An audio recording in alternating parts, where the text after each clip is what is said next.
से देख लेते हैं आपके पर्सन की करंट एनर्जीज क्या है आपके लिए। आपके पर्सन की करंट एनर्जीज क्या है आपके लिए।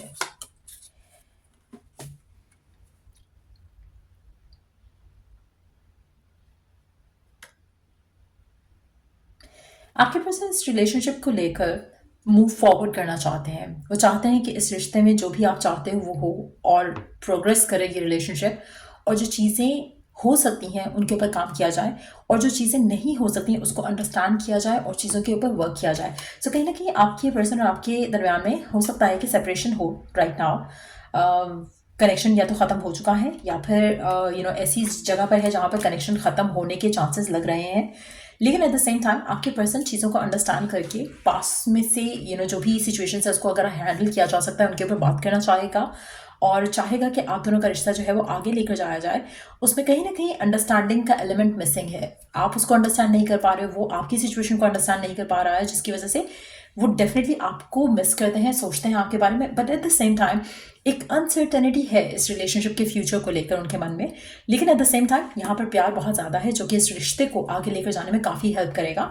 मेजॉरिटी लोगों के लिए मुझे लगता है कि पर्सन चाहते हैं कि आप दोनों लड़ाई झगड़े साइड पे करके एक दूसरे को अंडरस्टैंड करने की कोशिश करो और इस रिलेशनशिप को आगे लेके जाने की बात करो, ना कि इसको ख़त्म करने की। क्योंकि कहीं ना कहीं आप दोनों का जो प्यार है वो म्यूचुअल है, लेकिन कुछ सिचुएशन ऐसी लग रही है जहाँ पर दो तरीके से चीज़ों को डील किया जा सकता है। या तो आप डिसाइड करो कि कट टाइज करते हैं एंड मूव ऑन करते हैं, आप अपने रास्ते वो अपने रास्ते। दूसरा ये किया जा सकता है कि मूव ऑन अगर कर भी लिया है अपने अपने रास्ते में, तो प्यार को रियलाइज करते हुए, एक्नॉलेज करते हुए, कन्फ्रंट करते हुए आपके पर्सन चाहेंगे कि इस रिश्ते को दोबारा से स्टार्ट करने की कोशिश की जाए और अंडरस्टैंडिंग डेवलप की जाए, ताकि आप दोनों का रिश्ता जो है वो स्ट्रेंथन अप कर सके और एक एक होलनेस और कंप्लीटनेस के साथ इस कनेक्शन को देखा जाए, बजाय इसके कि ये कहा जाए कि मैं देखूं, मैंने कहा वो होगा, तुमने कहा वो होगा।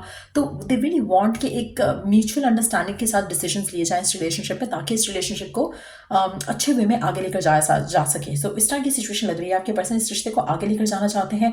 दे वांट कि आप दोनों मूव फॉरवर्ड करो, रादर देन कि एक सिचुएशन में फंसे रहो, या एक फाइट और आर्ग्यूमेंट को लेकर बैठे रहो, या फिर एक डिसएग्रीमेंट को लेकर बैठे रहो। वो चीज़ों को रिजॉल्व करके आगे लेकर जाना चाहते हैं, इवन अगर आपकी सेपरेशन है तब भी, क्योंकि उनके दिल में आपको लेकर जो प्यार है, मोहब्बत है, वो अभी भी है। कहीं ना कहीं आपके पर्सन आजकल के लवर्स के जैसे नहीं है, जो कि एक मूव ऑन, एक से ख़त्म हुआ तो दूसरे को मूव ऑन हो गए, दूसरे से ख़त्म हुआ तो तीसरे पे हो गए। कहीं ना कहीं उनके माइंड में आपके बारे में जो थॉट्स हैं माइंड में वो चलते रहते हैं, कहीं ना कहीं वो आपके बारे में सोचते रहते हैं। तो वो डेफिनेटली चाहेंगे कि इस रिश्ते को आगे बढ़ाया जाए। तो इसीलिए ऐसा लग रहा है कि जैसे आपके पर्सन चाहेंगे इस कनेक्शन को आगे लेकर जाया जाए, और जो हैप्पीनेस, जो जॉय आपने एक दूसरे के साथ एक्सपीरियंस किया था पहले, उसी को फिर से एक्सपीरियंस किया जाए, उसी को फिर से इस रिलेशनशिप में लाया जाए। आप ऐसे कुछ लोगों के लिए, अगर आप दोनों के दरमियान में सेपरेशन है और अगर आप शादीशुदा हो, तो भी आपका रिकन्सिलिएशन होने के चांसेस काफ़ी ज़्यादा स्ट्रांग लग रहे हैं। और ऐसा लग रहा है कि आपके दरमियान में प्लेफुल एनर्जी भी वापस आएगी, एक रोमांटिक एनर्जी भी वापस आएगी, और कहीं ना कहीं आप अपने हनीमून फेज में दोबारा जाओगे। रिकन्सिलिएशन होने के चांसेस बहुत ज़्यादा हैं। कहीं ना कहीं आपके पर्सन आपसे मूव ऑन नहीं कर पाए हैं, जिसकी वजह से आप दोनों का पैचअप जो है वो होता मैं देख रही हूँ। लेट्स सी कि और क्या सोच रहे हैं आपके पर्सन आपके बारे में, क्या चल रहा है उनके मन में आपको लेकर, इस कनेक्शन को लेकर।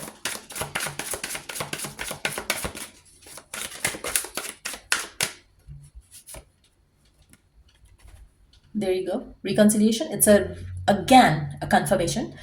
Someone from your past is returning to your life. मुझे लगता है कि अगर आप दोनों के दरम्यान में कोई भी अनबन हुई है, कोई भी फाइट हुआ है, डिसएग्रीमेंट हुआ है, तो पर्सन आपके बारे में सोच रहे हैं, वो वापस आपकी ज़िंदगी में आना चाहते हैं, वो आपसे बात करना चाहते हैं, रिकन्सिलिएशन की बात करना चाहते हैं, पैचअप की बात करना चाहते हैं। डेफिनेटली वो इस कनेक्शन को आगे लेकर जाना चाहते हैं। लेट्स सी कि और क्या है उनके मन में जो सोच रहे हैं इस कनेक्शन के बारे में। आप ऐसे कुछ लोगों के लिए, अगर आप मैरिड नहीं हो, शादीशुदा नहीं हो, या शादीशुदा हो, तब भी मुझे लगता है कि आपके पर्सन आपके साथ रिश्ता आगे लेकर जाना चाहते हैं। वो आपके साथ बच्चे, they want to plan family and बच्चे विद यू एज वेल। आप ऐसे कुछ लोगों के लिए आपका रिश्ता हो सकता है कि बच्चों से रिलेटेड मैटर्स की वजह से भी काफ़ी उलझा हो, लेकिन एट द सेम टाइम मुझे लगता है कि बच्चों वाली चीज़ ही आपके रिलेशनशिप को स्ट्रांग भी करती है। चाहे आपके उनके साथ बच्चे हैं, चाहे आप दोनों का एटीट्यूड बच्चों जैसा है, दोनों सिचुएशन में ये जो बच्चों वाली एनर्जी आ रही है वो काफ़ी इफेक्टिव है आपके रिलेशनशिप में, काफ़ी उसका इन्फ्लुएंस है आपके रिलेशनशिप के ऊपर। बट मेजॉरिटी लोगों के लिए मुझे लगता है कि चाइल्ड लाइक एटीट्यूड भी हो सकता है आप दोनों का, बट आपके बच्चा होने का भी चांस है इस इंसान के साथ। सो कहीं ना कहीं पैचअप, रिकन्सिलिएशन और साथ बेबी का अराइवल, वो भी मैं देख रही हूँ यहाँ पे कार्ड्स में। अगर आप मैरिड नहीं हो एक दूसरे के साथ तो देयर इज़ अ चांस कि आप जितना ज़्यादा पर्सन के साथ टाइम स्पेंड करोगे तो चांसेस हैं कि आप कंसीव करो, और या आपके पार्टनर कंसीव करें if you are male watching it. और आपका एक वो फेज शुरू हो जहाँ पर आप एक दूसरे के साथ रिकन्सिलिएशन में तो आते हो, साथ साथ आप इस रिलेशनशिप को आगे बढ़ाने की भी बात करोगे, कोशिश करोगे। सो लेट्स सी कि गिवन सर्कमस्टांसेस में आपके लिए डिवाइन की तरफ से मैसेजेस क्या हैं।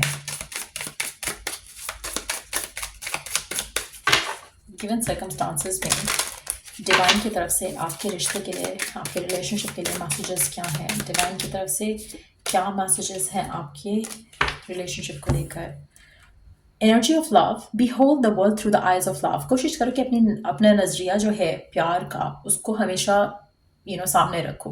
हर चीज़ को, हर रिलेशनशिप को हर एंगल से प्यार के एंगल से देखो। इस रिलेशनशिप को, जो भी आपका कनेक्शन है, कहीं ना कहीं आप एक दूसरे आप कभी भी किसी से जितना मर्जी नाराज़ हो जाओ, उसकी कोई तो बात होगी कि आपको अच्छी लगती होगी, कोई तो बात होगी जिससे उसने आपको अपने जिससे आपको उससे पहली दफ़ा प्यार हुआ हो। तो उस पर्सपेक्टिव से, उस नज़रिए से जब आप उसको देखोगे तो सिचुएशन आपको खुद फेवरेबल लगना शुरू हो जाएगी। Happy life, live a less guarded life. कहीं ना कहीं आपको अपने आप को थोड़ा ईजी करना है इस सिचुएशन को लेकर, इस कनेक्शन को लेकर। ज़्यादा हर चीज़ में फाइट करना, डिसएग्रीमेंट करना अच्छा नहीं है। आपके रिलेशनशिप में जितना आप मिलजुल कर बात करके सिचुएशन को हैंडल करने की कोशिश करोगे, उतनी ज़्यादा आपकी ज़िंदगी में हैप्पीनेस वापस आएगी, आपका कनेक्शन स्ट्रेंथन अप करेगा, उतना ज़्यादा आपकी लाइफ में लव का एलिमेंट रहेगा, आपके कनेक्शन में लव का एलिमेंट रहेगा, जिससे आपका कनेक्शन काफ़ी ज़्यादा स्ट्रांग होता चला जाएगा। लेट्स सी कि और क्या होने वाला है इस रिश्ते में आगे। मुझे लग रहा है कि आप में से कुछ लोगों के लिए आपके पर्सन आपको अपने एक्शन से प्रूव ही करेंगे कि वो आप में कितना इंटरेस्टेड है, कितना चाहते हैं आपको। So spirit, soul path, life partner. मुझे लगता है कि डेफिनेटली, जैसे मैंने कहा ना, कि आप लोग अल्टीमेटली इस कनेक्शन में लाइफ पार्टनर के जैसे एक दूसरे के साथ आओगे। आपका रोमांस जो है वो स्टेबल हो जाएगा, आपका कमिटमेंट का जो अगर इशू रहा है तो वो रिजॉल्व हो जाएगा, आपका इवॉल्व होगा रिलेशनशिप एक दूसरे के साथ। और कहीं ना कहीं मुझे लगता है कि ये चीज़ आपके पर्सन चाहते हैं। अगर आप दोनों की सेपरेशन भी है तो भी वो इस रिश्ते को वर्क करना चाहते हैं, वो रिकनसाइल करना चाहते हैं, चीज़ों को रिजॉल्व करना चाहते हैं, फिर से उस हैप्पी मोमेंट्स को याद करना चाहते हैं, रीलिव करना चाहते हैं आपके साथ, जो कि उन्होंने आपके साथ गुजारे। सो एक डेफिनेट एनर्जी है आपके पर्सन की कि कुछ अनबन भी हुई है। अगर आप साथ भी हो, इट्स नॉट दैट कि अगर आप सेपरेटेड हो तो कुछ ऐसा वो सोच रहे हैं। अगर आप साथ भी हो तो आपके रिश्ते के दरमियान में जो इश्यूज आ रहे हैं, जो मुश्किलें आ रही हैं, परेशानियां आ रही हैं, वो उसको रिजॉल्व करना चाह रहे हैं। वो चाहते हैं कि आप दोनों एक अच्छे तरीके से रिलेशनशिप को आगे लेकर जाओ, ताकि जो आप दोनों का प्यार है एक दूसरे को लेकर, उसमें आप एक दूसरे को as a partner, as a life partner अपनाओ और इस रिश्ते को नाम देकर आगे बढ़ाओ, और एक हैप्पी फैमिली जो है वो बिल्ड करो एक दूसरे के साथ। सो ये रीडिंग आप लोगों की। अगर आपको इस रीडिंग से गाइडेंस मिला हो, हेल्प मिला हो, तो लाइक, शेयर, सब्सक्राइब जरूर करो। Till I do the next read, take care, bye.